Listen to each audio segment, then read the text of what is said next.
Hello everyone and welcome to my channel. This is my first video on this channel and I'm so excited to be starting it. A little bit of background about me. I live in Florida and I'm an annual pass holder to the Walt Disney World Resort. So I've been to all 4 parks plenty of times since I was small. So thank you guys so much for clicking on my first video. If you like this video, please give it a thumbs up because it means the world to me. And also don't forget to hit that big red subscribe button at the bottom.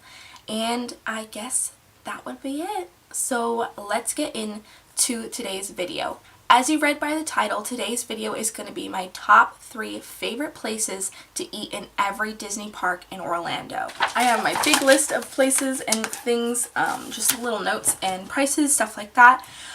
So let's start with Epcot. The first place that I would definitely recommend is the France Pavilion, and there is a really nice restaurant. It's a sit-down restaurant. Obviously, it's French food and it's delicious. This is Chefs de France.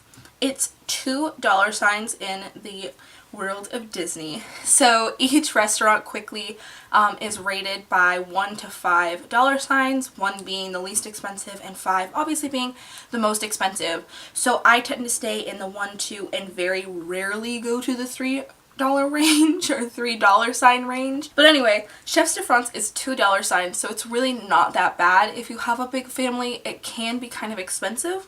It says here that adults would be from $15 to $35. Of course, this is adults. Kids menus are different, but the food there is absolutely amazing. I've been there multiple times and I would recommend that place to anyone. The second place that I'd recommend is Lotus Blossom Cafe. This is a quick service restaurant in the China Pavilion.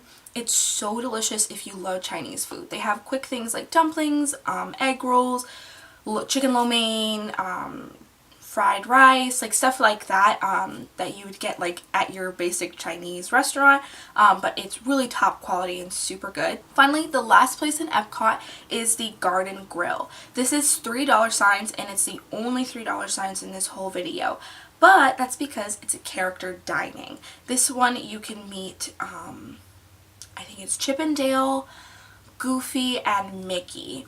It's in the Land Pavilion, like what is it? It's called the Land. That's what it is. It's called the Land. It's this big building. It has that boat ride. It used to have the Lion King recycle show. That's no longer there. It's also in the same building as Soarin'. This place is really, really yummy. However, it is $35 to $60 per adult, but this is because it's like a buffet. So if everyone at the table wants to, you can get like this buffet, and basically they'll do like this all you can eat for, I believe it's like $60. But it's really good food. It's different every single time. I had pot roast, vegetables, fries, like stuff like that. Super American food, but it's good and healthy for you because it's in the Land, so it's all fresh foods. It's really, really good, and if you have kids, it's really fun to meet those characters. Okay, so now on to Hollywood Studios. This is the only park that I only have one restaurant for. The backlot is right by, or it's called like the Backlot Express, I think it's called. It's a quick service restaurant right by the Star Wars ride as well. I can't remember exactly like where it is. It's kind of tucked away in the corner. I want to say it's almost behind Indiana Jones. Typical American food, typical fast food, burgers, chicken tenders, fries, things like that, nachos, but it's really good. Like, I thoroughly enjoy it. The next park that I'm going to be talking about is Animal Kingdom. Animal Kingdom by far has some of my favorite food on the property. They have barbecue, they have African, Asian, American, because that's like the countries and the cultures that are in Animal Kingdom, so they have super good food there. The first place that I love, like absolutely love, is the Yak and Yeti. This is in the Asia district part of Animal Kingdom. It's a sit-down restaurant. It's $2, so that means that it's between $15 and $35 per adult, but it's like the best Asian food in the entire world. Like, it's so good. Like, if you love Asian food, do yourself a favor and go to Yak and Yeti. I personally like getting, there's an appetizer sampler. I'll get that with a friend and then another small appetizer on the side, and my bill isn't normally more than $25 because we split that appetizer sampler, or I split that appetizer sampler with someone. This is one of those places where you can go in. Most of the time they'll sit you down within 10 to 15 minutes, but I'd also, if you really want this really badly on a specific day, it's your vacation or something like that, definitely make a reservation, but the reservations aren't hard to get there. The second place that I absolutely love is another quick service restaurant, and it's the Flame Tree Barbecue. This is another American restaurant. It has the best barbecue ever. And let me tell you, if you go to the Flame Tree Barbecue and don't get the pulled pork loaded fries, you're not living. I can't even describe to you how delicious the pulled pork loaded fries are. Yeah, you're like, what? I've never heard of that before. And I was like, me neither, so let me try it. And I'm like, oh my god. So you want to sit down real quick. It's outside. It's right by the entrance to Dinoland, and there's a stage right across the way, so if you catch it at a good time, then you can watch or listen to the performers right across the street from Flame Tree Barbecue. They're always so good. It's like an African themed band, but they play like pop music. It's so cool, so I really like listening to them too. But yeah, definitely go to the Flame Tree Barbecue and get those pulled pork fries because you're welcome. Okay. The last place at Animal Kingdom that I absolutely love, like, it's probably one of my favorite restaurants on the entire property, and that is the Satuli. I never know how to say it. The Satuli Canteen in Pandora.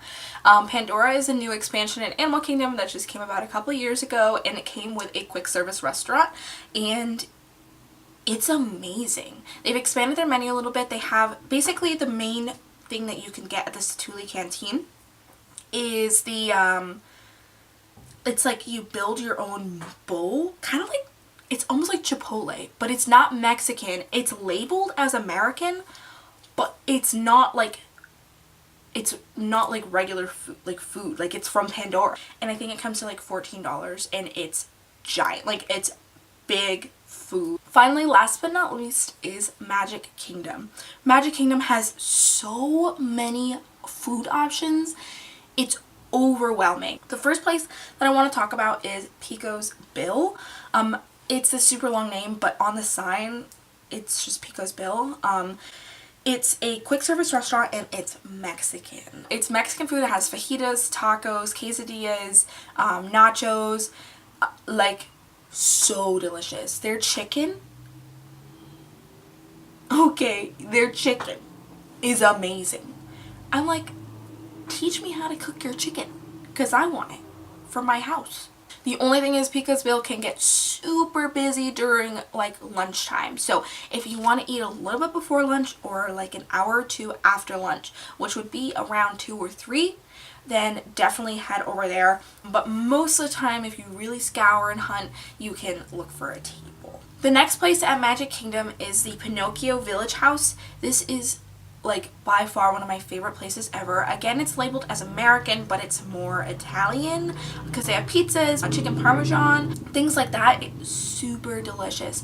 It is a little pricey for the food that they offer. It's still $1 because it's a quick service restaurant, but I would prefer to pay less for like a tiny little pizza or a bruschetta or something like that.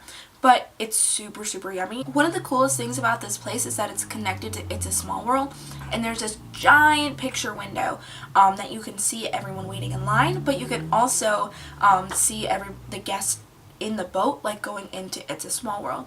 And if you get a seat right there, they have these like cards that'll say like raise your hands or wave your arms in the air or something like that, or it's my birthday or something like that, and the people in the boat can read it and do what you tell them to do, and it's just really cool. They also have outside seating up at the top, like there's like a balcony up at the top that a lot of people don't know about, so you might be able to score seats up there. So that is the end of my video. I hope you enjoyed it.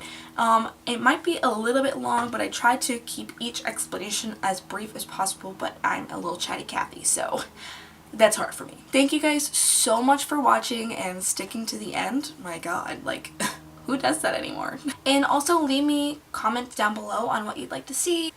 And I guess that's it. Thank you, and I'll see you in my next video. Bye!